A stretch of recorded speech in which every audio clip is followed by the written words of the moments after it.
Bismillahirrahmanirrahim. Assalamualaikum warahmatullahi wabarakatuh. Eh, baik, saya Rudi Iskandar Ikhlas, dosen pengampu mata kuliah pengantar ilmu hukum pada Fakultas Hukum Universitas Muhammadiyah Kendari. Pada kesempatan ini saya ingin memaparkan eh, materi pengantar ilmu hukum tentang sumber hukum dan tertib hukum di Indonesia. Adapun itu adalah sebagai berikut. Saya akan mengawalinya dengan pengertian sumber hukum. Nah, sumber hukum adalah segala apa saja yang menimbulkan aturan-aturan yang mempunyai kekuatan yang bersifat memaksa, yakni aturan-aturan yang kalau dilanggar mengakibatkan timbulnya sanksi yang tegas dan nyata. Gitu. Nah, dari pengertian tersebut dapat dipahami bahwa yang dimaksud dengan sumber hukum ialah segala sesuatu yang bentuk aturan yang menimbulkan sebuah sanksi apabila aturan itu dilanggar oleh orang perseorangan atau badan hukum maupun lembaga yang menjadi subjek hukum, gitu. Ya. Nah, dengan demikian sumber hukum dapat dilihat dari dua segi, yaitu segi material dan segi formil. Nah, apa yang dimaksud dengan sumber hukum material? Yaitu tempat dari mana materi hukum itu diambil. Nah, itulah yang dimaksud dengan sumber hukum material. Sumber hukum material ini merupakan faktor yang membantu pembentukan hukum. Misalnya hubungan sosial, hubungan kekuatan politik, situasi sosial ekonomi, ya, tradisi, dalam hal ini pandangan keagamaan, kesusilaan, kesopanan. Kemudian perkembangan internasional, keadaan geografis.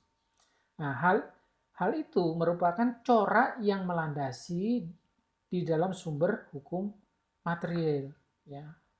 Nah, hal-hal yang dikemukakan tadi itulah yang menjadi corak dari sumber hukum material. Nah, sedangkan yang dimaksud dengan sumber hukum formil adalah merupakan tempat atau sumber dari mana suatu peraturan memperoleh kekuatan hukum. Begitu. Nah, ini berkaitan dengan bentuk dan cara menyebabkan peraturan itu peraturan hukum itu formal berlaku. Maka yang perlu diungkapkan di sini sebagai sumber hukum formil yang menjadi dasar berlakunya suatu peraturan ialah meliputi sebagai berikut. Yaitu meliputi undang-undang, jurisprudensi, perjanjian, ya, perjanjian internasional atau yang disebut traktat, atau kebiasaan, bukan atau selanjutnya ya, setelah perjanjian itu adalah kemudian kebiasaan atau konvensi. Setelah kebiasaan adalah doktrin atau ajaran hukum begitu.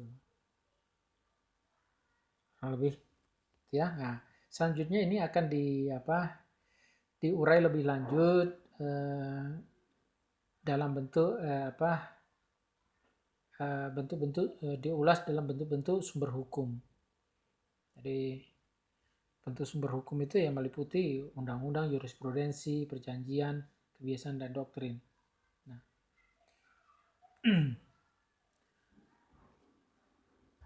Bentuk atau macam-macam sumber hukum formal yang berlaku sebagaimana disebutkan tadi, ya,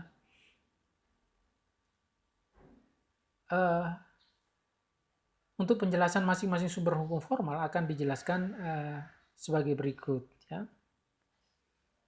Undang-undang misalnya. Undang-undang merupakan salah satu bentuk dari sumber hukum formal, di mana undang-undang dapat diartikan secara material dan formal. Nah, yang dimaksud undang-undang dalam arti material adalah keputusan atau ketetapan penguasa yang dilihat dari isinya disebut undang-undang dan mengikat setiap orang ya, secara umum. Nah, adapun undang-undang dalam arti formil adalah keputusan penguasa yang dilihat dari bentuk dan cara terjadinya disebut undang-undang.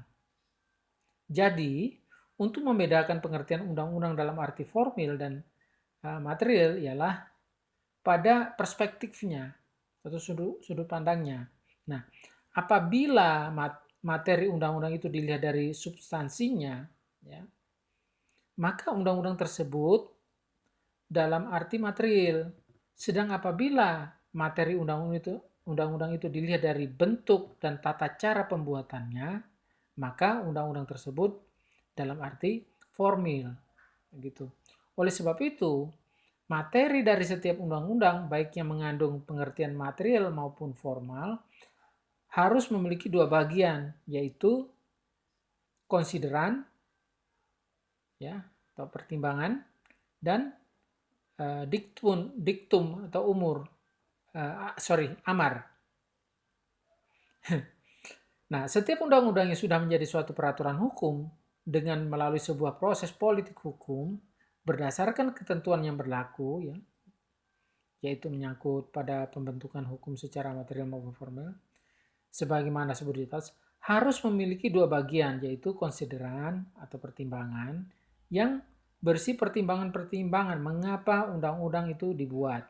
Nah, pertimbangan ini pada umumnya diawali dengan kata-kata menimbang, membaca, mengingat.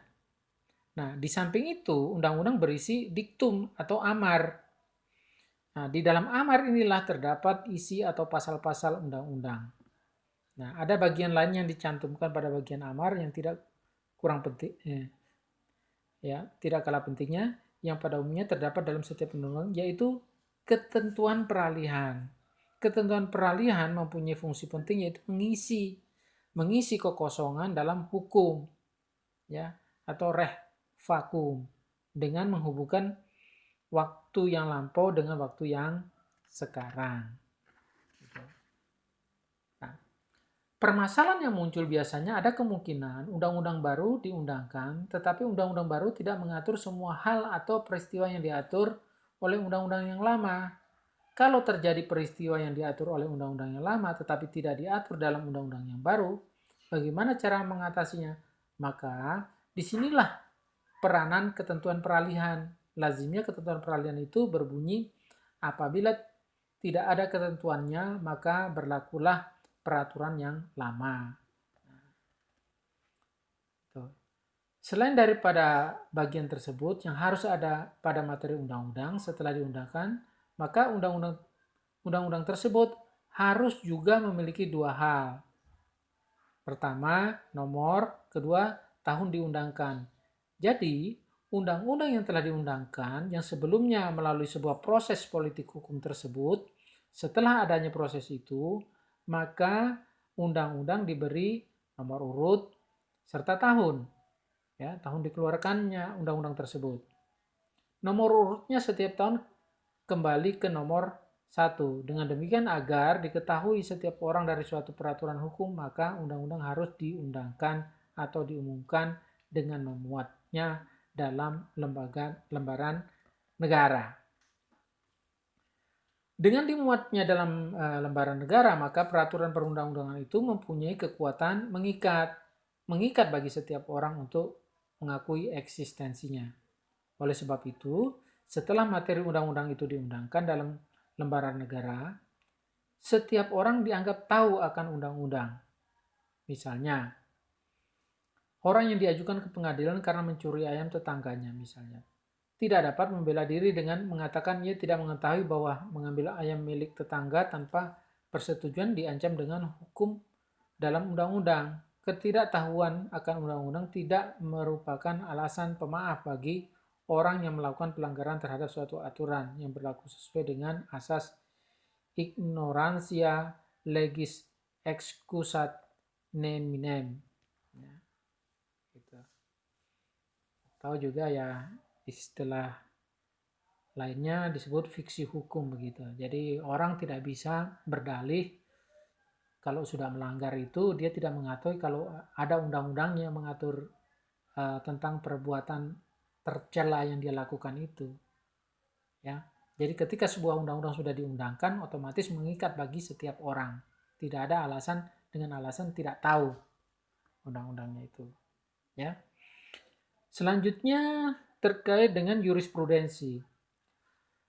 Jurisprudensi disebut juga dengan keputusan hakim atau keputusan pengadilan. Jurisprudensi merupakan istilah asing yang menunjuk kepada ketentuan hukum dalam suatu perkara yang diputuskan oleh uh,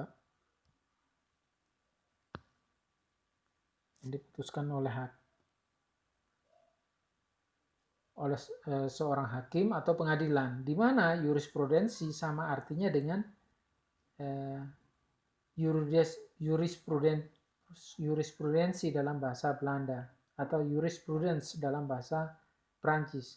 Lain halnya dengan jurisprudence dalam bahasa Inggris yang mempunyai arti berbeda dengan jurisprudensi, yaitu berarti teori hukum atau allgemeine Rechtler atau generale theory of law. Sedang jurisprudensi istilah case law atau judgment law, di mana jurisprudensi dapat merupakan sumber hukum dalam arti formal. Ini dapat didasarkan atas suatu kenyataan bahwa sering terjadi hakim memutus suatu perkara yang diperiksa tidak langsung didasarkan atau suatu peraturan yang sudah ada. Gitu. Jadi suatu perbuatan yang belum ada aturannya, kemudian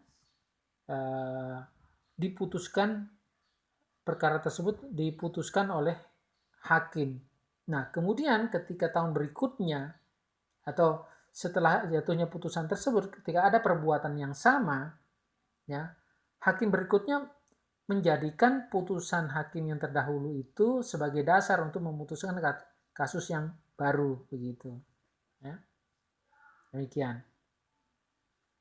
Sehingga dalam keadaan beginilah hakim biasanya menciptakan hukum sendiri berdasarkan keyakinan sendiri terhadap peristiwa konkret yang menyangkut permasalahan yang dihadapi di pengadilan dari orang yang mengajukan kepada pengadilan tersebut.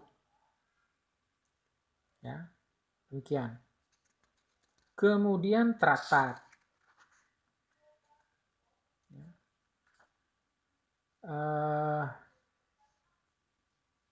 Ya, sebelum ke traktat perlu saya sampaikan di sini, yaitu ada 3 alasan mengapa seorang hakim pengadilan mengikuti putusan terdahulu dalam kasus yang sama.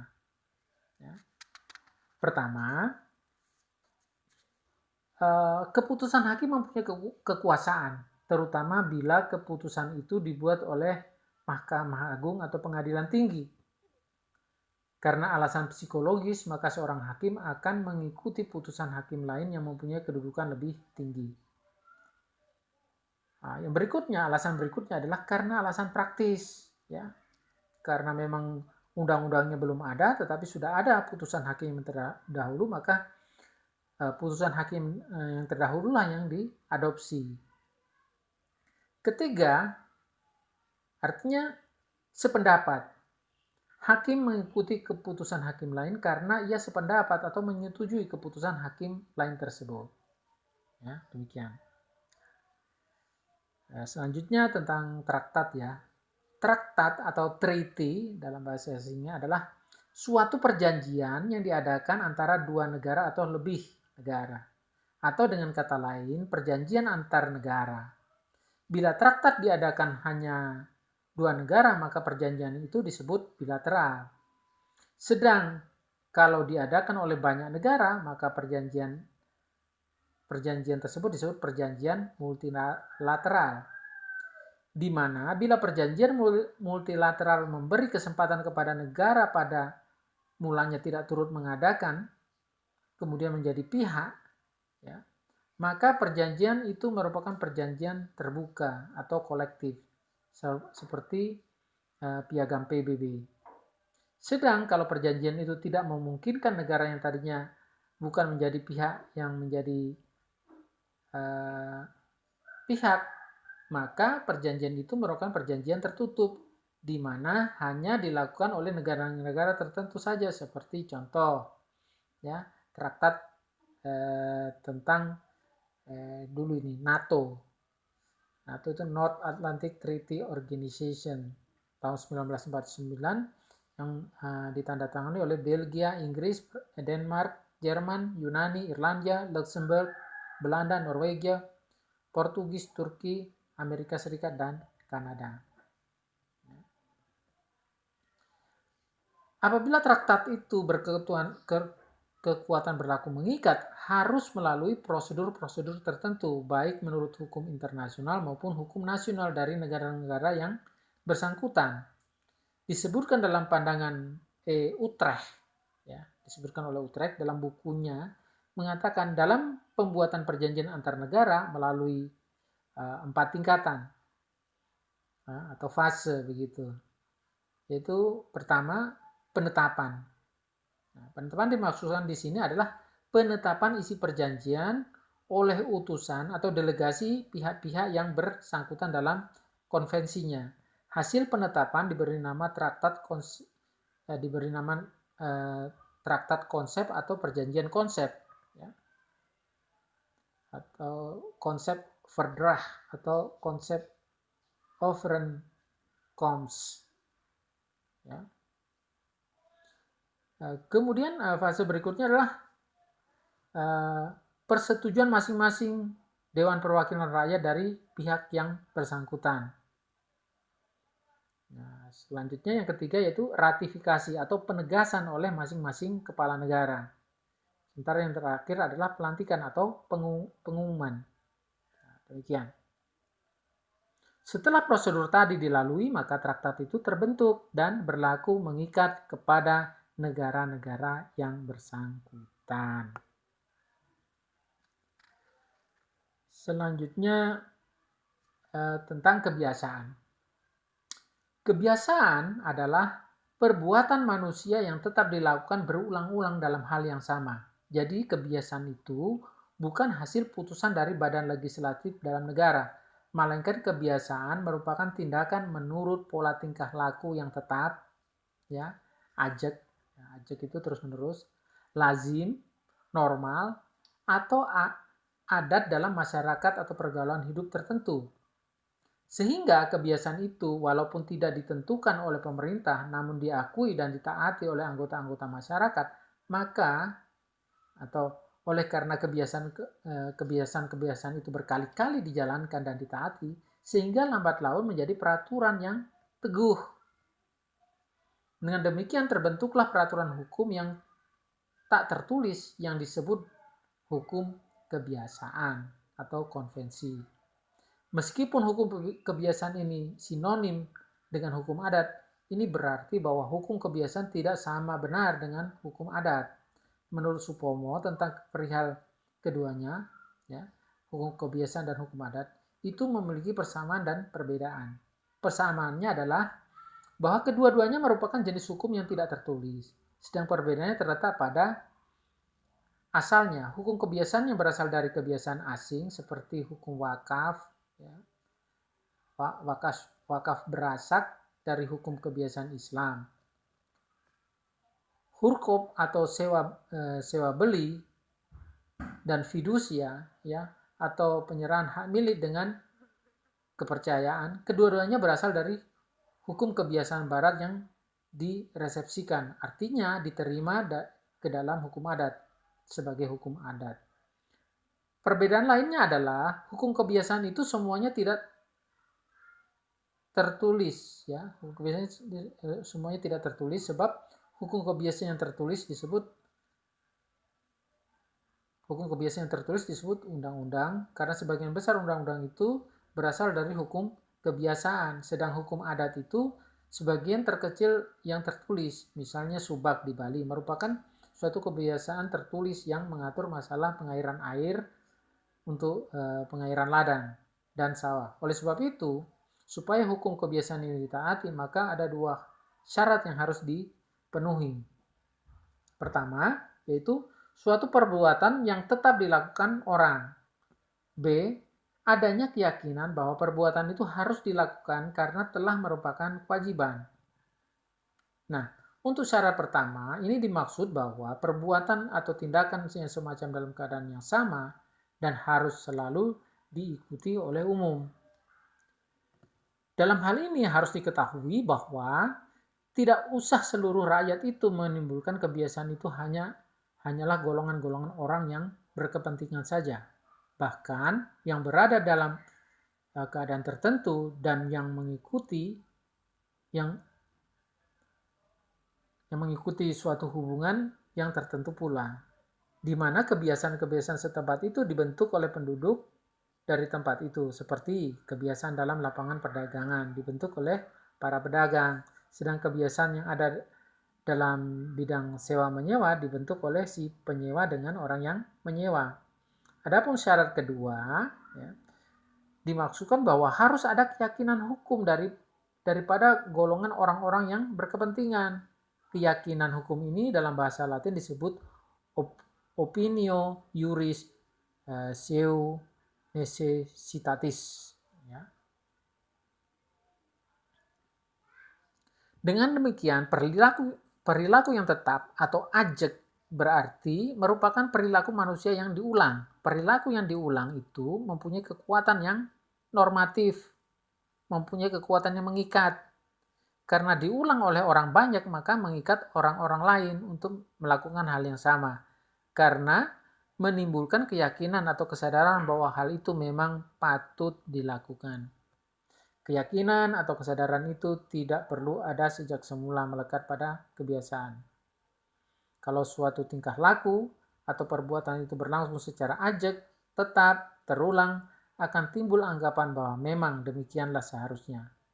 Perlu diingat bahwa ada kebiasaan yang dilakukan bukan karena keyakinan atau kesadaran, tetapi karena ikut-ikutan belaka.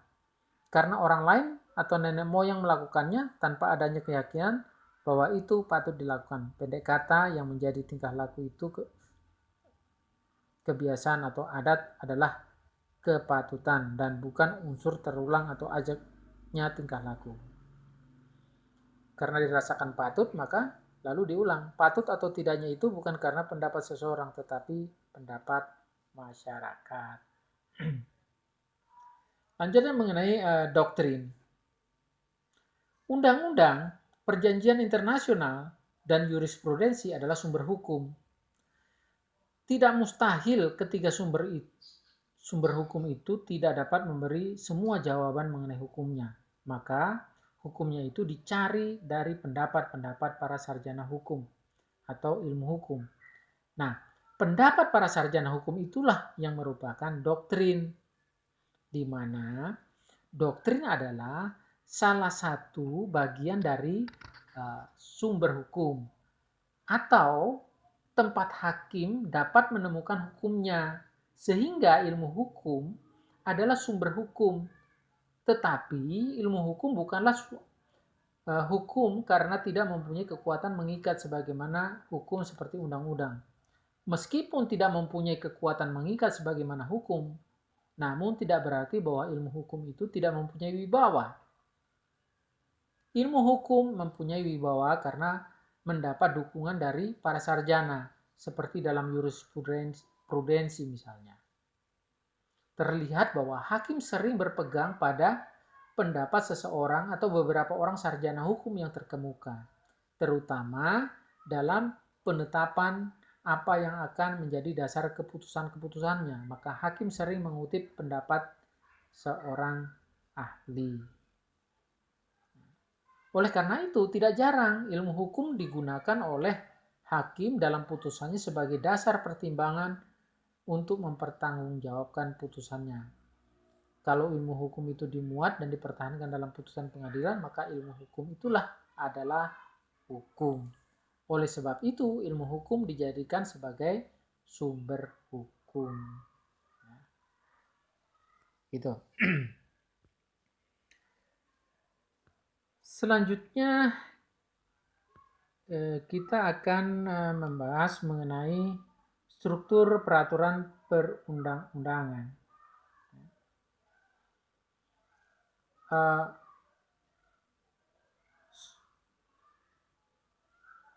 Struktur peraturan perundang-undangan merupakan nama lain dari hierarki peraturan perundang-undangan, atau istilah yang sering digunakan banyak kalangan dengan menyebutkan tata urutan perundang-undangan.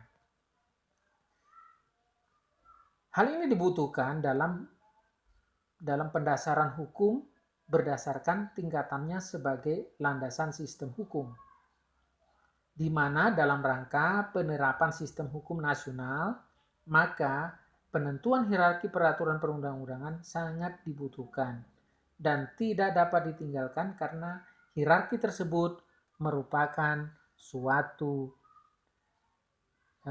satu kesatuan dengan sistem hukum nasional. Ya. Nah, kemudian pada sejarah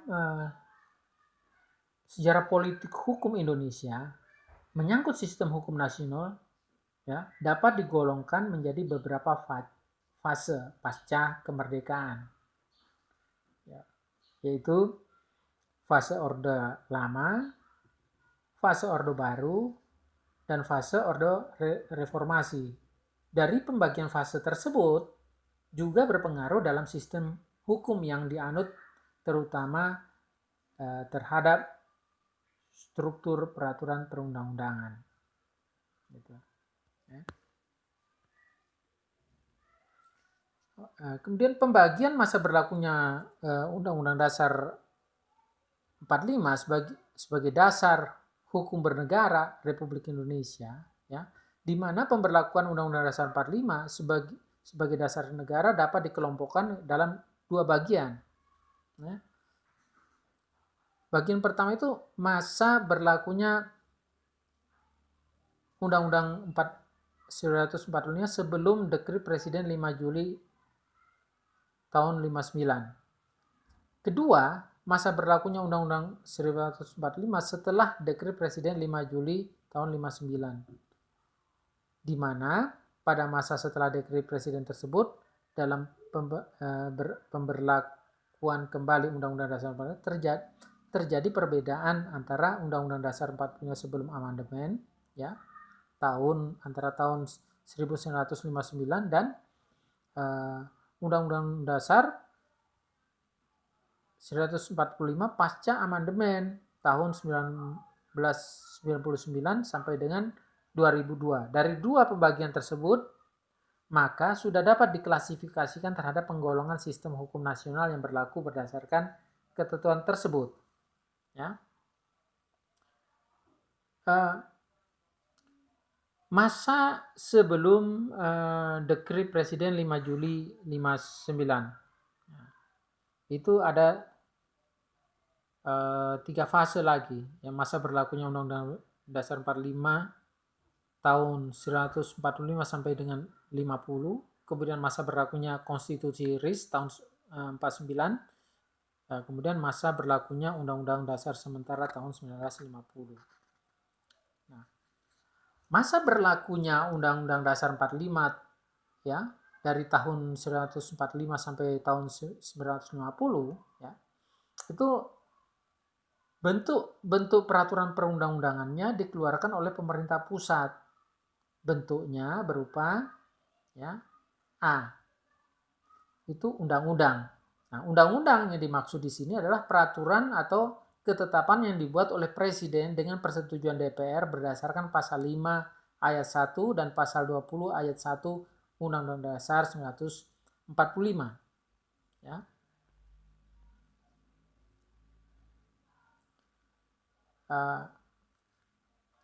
Berikutnya peraturan pemerintah pengganti undang-undang atau Perpu, yaitu peraturan yang dibuat oleh Presiden dalam hal ihwal yang mendesak.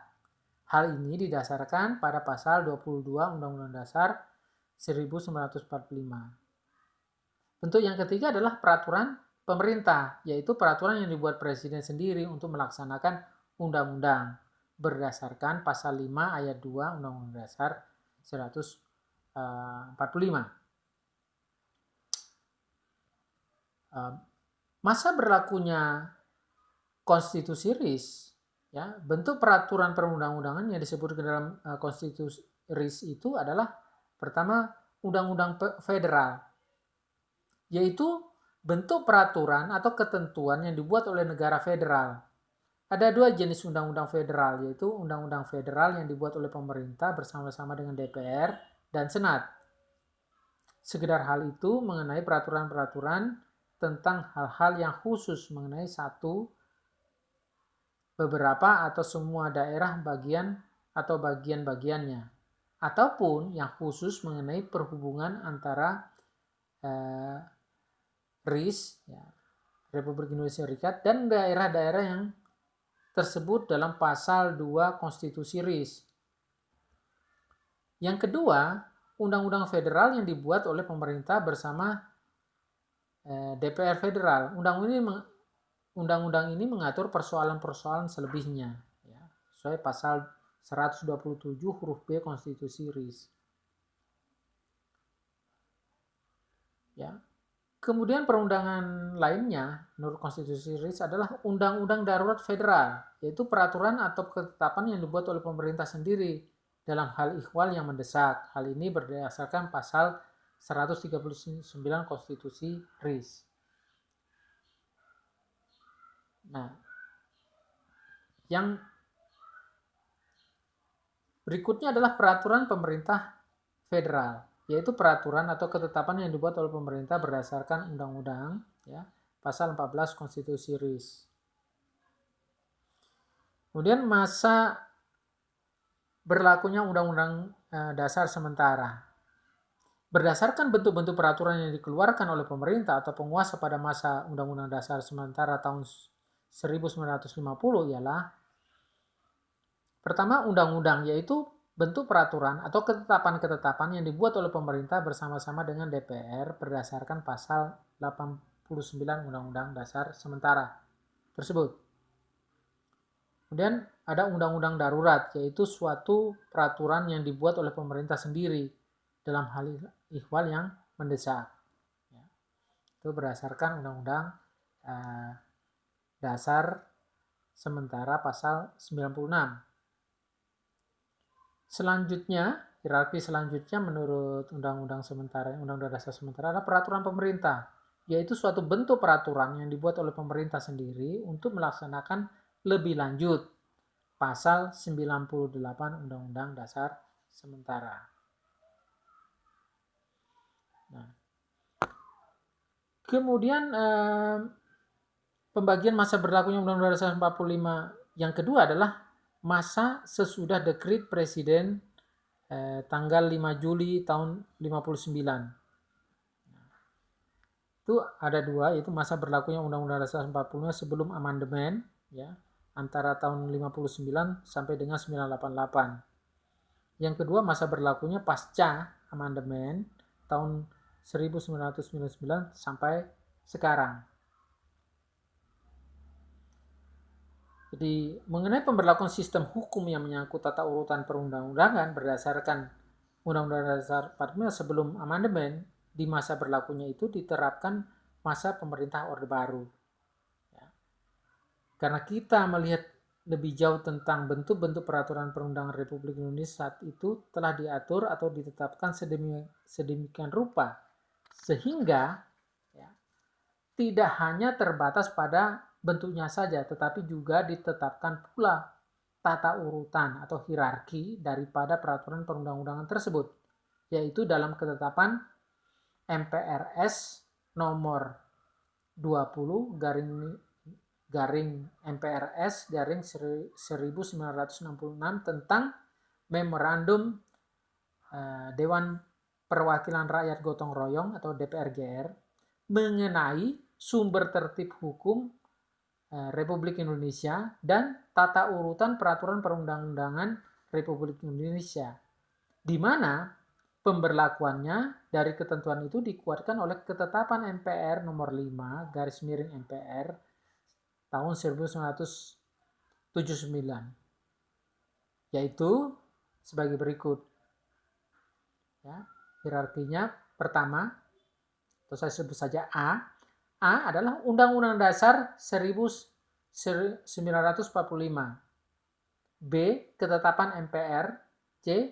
Undang-undang atau peraturan pemerintah pengganti undang-undang. D.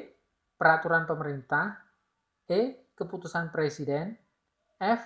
Peraturan-peraturan pelaksana lainnya seperti peraturan menteri, instruksi menteri, F, dan lain-lain. Nah, jadilah Itu tata urutan perundang-undangan sebelum setelah berlakunya Undang-Undang Dasar 45, ya, sebelum amandemen tahun 59 sampai 98. Nah, masa berlakunya Undang-Undang Dasar 45 pasca amandemen tahun 99 sampai sekarang, ya,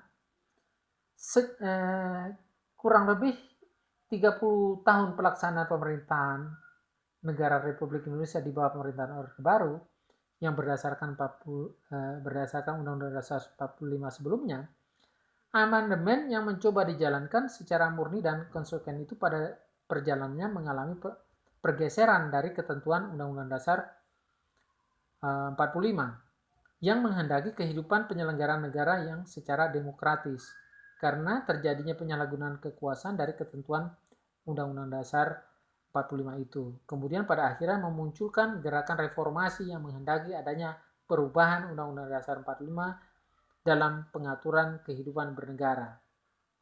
Nah, dari perubahan Undang-Undang Dasar 45 sebagai akibat dari gerakan reformasi tersebut berimplikasi terhadap pembentukan sistem hukum nasional yang berlaku terutama dalam struktur tata urutan perundang-undangannya.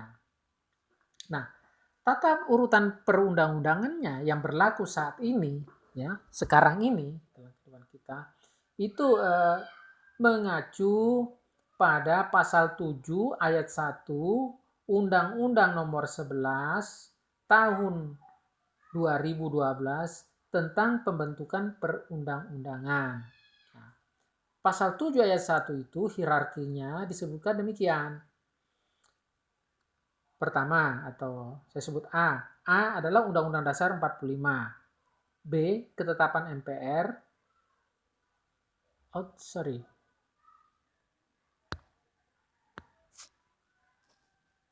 Ini ya. Ya. Pasal 7 ayat 1 Undang-Undang Dasar Undang-Undang Nomor 12 tentang pembentukan peraturan perundang-undangan dan perubahannya terdiri atas Undang-Undang Dasar Negara Republik Indonesia tahun 1945, kemudian ketetapan Majelis Permusyawaratan Rakyat, kemudian C, undang-undang atau peraturan pemerintah pengganti undang-undang, D, peraturan daerah, peraturan pemerintah, E, peraturan presiden, F, peraturan daerah provinsi, dan peraturan daerah kabupaten kota. Nah, itulah ya,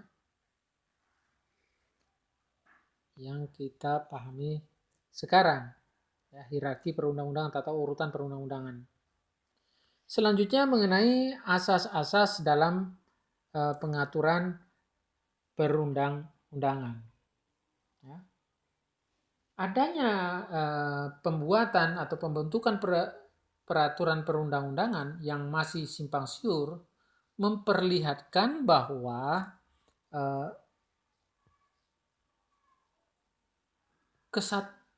kesatuan persepsi dan kesatuan pendapat tentang sistem hukum nasional belum tercapai. Selama kesatuan persepsi dan kesatuan pendapat tentang sistem hukum nasional belum diperoleh, tidak dapat dihindarkan timbulnya kerancuan-kerancuan tentang bentuk perundang-undangan dan upaya untuk mencapai tertib hukum akan sia-sia belaka. Oleh sebab itu, di dalam sistem hukum nasional diberlakukannya suatu bentuk tata urutan perundang-undangan itu sesungguhnya dalam rangka menciptakan tertib hukum tersebut di dalam sistem hukum nasional kita. Untuk tidak menimbulkan keraguan-raguan terhadap sistem hukum nasional dalam tertib hukumnya, maka sebaiknya setiap ketentuan peraturan yang dibuat pada pertimbangan-pertimbangannya memuat rumusan yang melandasi dibuatnya ketentuan tersebut. Berkenaan berlakunya suatu undang-undang, kita mengenal beberapa asas peraturan perundang-undangan seperti sebagai berikut, ya. Pertama, 1, undang-undang tidak berlaku surut. B, undang-undang yang dibuat oleh penguasa yang lebih tinggi mempunyai kedudukan yang lebih tinggi pula. Ya.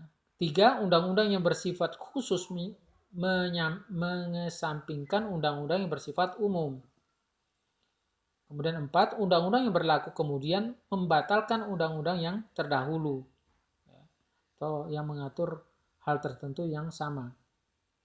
Kemudian 5. Undang-undang yang tidak dapat diganggu-gugat. Baik, kita coba berbicara mengenai undang-undang yang tidak berlaku surut. Mengenai asas undang-undang tidak berlaku surut, secara tegas tercantum di dalam undang-undang, tercantum dalam pasal 2 Algemene Bepalingen van Wetgeving, ya, atau biasa disebut AB. Ya. Ya, di situ dinyatakan suatu undang-undang itu hanya mengikat bagi masa yang akan datang dan tidak mempunyai kekuatan berlaku surut. Ya. Jadi selain apa yang tercantum dalam pasal 2 AB tersebut juga disebut dalam pasal 1 ayat 1 KUHP berkenaan dengan penggunaan asas undang-undang tidak berlaku surut yang dapat disimpulkan sebagai berikut.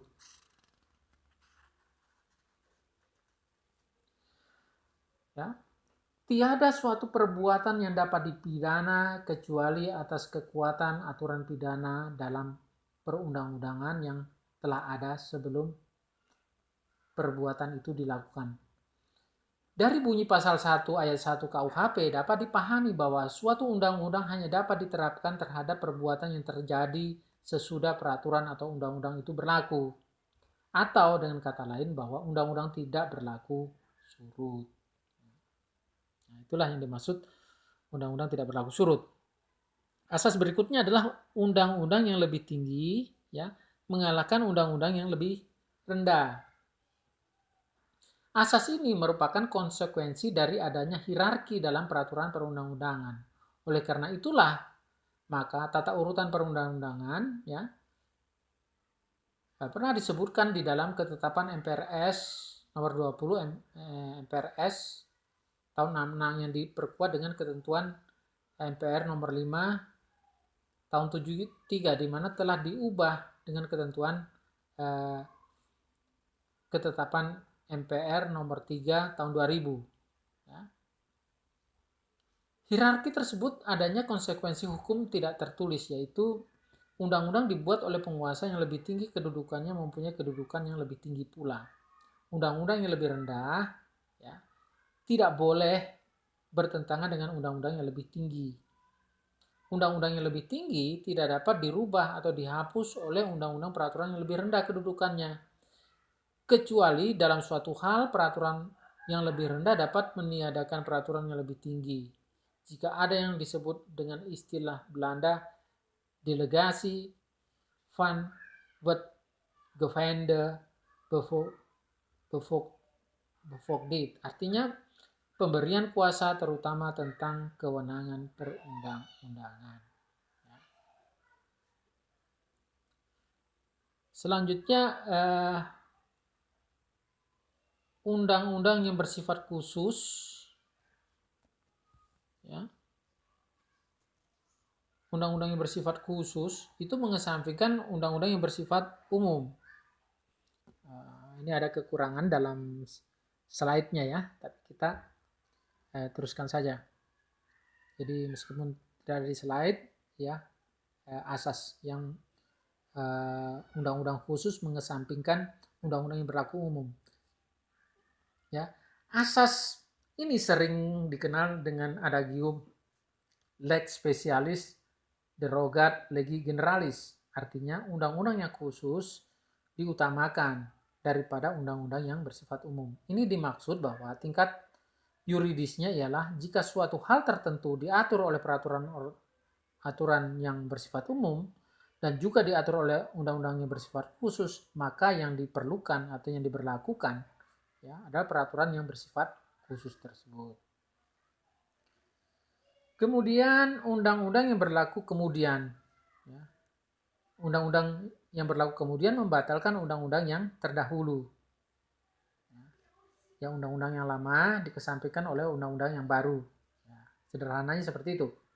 Nah, asas ini dalam ilmu hukum dikenal dengan adagium lex posterior derogat lex superiori. Artinya, undang-undang yang baru itu merubah atau meniadakan undang-undang yang lama yang mengatur materi yang sama. Jadi, di dalam ketentuan asas ini yang berlaku ialah apabila suatu masalah yang diatur dalam suatu undang-undang kemudian diatur kembali dalam suatu undang-undang yang baru, meskipun pada undang-undang yang baru itu tidak mencabut atau meniadakan berlakunya undang-undang yang lama itu, maka dengan sendirinya undang-undang yang lama yang mengatur hal yang sama tadi tidak berlaku lagi. Singkat kata, bahwa hal ini dapat merupakan suatu anggapan bahwa undang-undang yang baru dianggap telah mencabut undang-undang yang lama secara diam-diam. Jadi itulah hal yang bisa saya sampaikan pada kesempatan kali ini dalam mata kuliah pengantar hukum Indonesia, ya, dengan materi sumber hukum dan tertib hukum di Indonesia. Demikian apa yang telah disampaikan. Dengan akhir kata saya ucapkan sekian dan terima kasih. Wassalamualaikum warahmatullahi wabarakatuh.